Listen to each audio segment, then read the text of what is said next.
பணம் கொடுப்பவன் திருடன். நீங்க இப்ப சொல்லுங்க, நான் இப்படியே எந்திரிச்சு போயிடுறேன். ஓட்டுக்கு பணம் கொடுப்பவன் திருடன், அவ்வளவுதானே சார்? ஓட்டுக்கு பணம் கொடுப்பவன் திருடன். கேட்டுக்கோங்க, யாரெல்லாம் ஓட்டுக்கு கொடுக்கிறவன் திருடன். ஆமா, அதனால இங்க யாரும் ஓட்டு போடாம பாத்துக்கங்க. எழுதிச்சு போனாயே. ரோல்ஸ் ராய்ஸ் கார் வாங்கி அதுக்கு வரி கட்டாமல் ஏமாத்தியவன் யோகியன். இல்லங்க, போதுமானா சர்டிபிகேட்?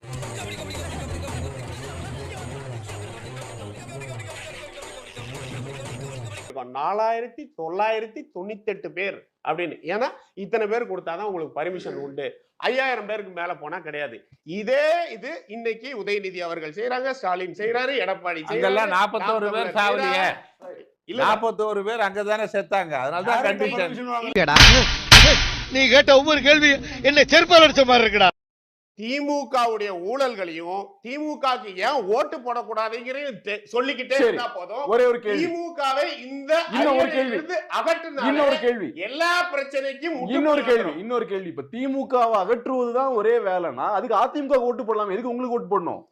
பயப்பிடிச்சிட்டான். இந்த அவமானம் உனக்கு தேவையா?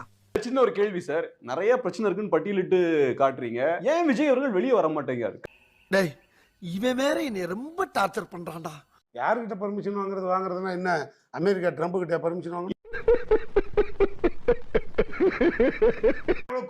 கேட்டீங்கன்னா 2026 விஜய் வெற்றி பெற்று பனையூருக்கு முதல்வராக இருப்பார். போதுமானா?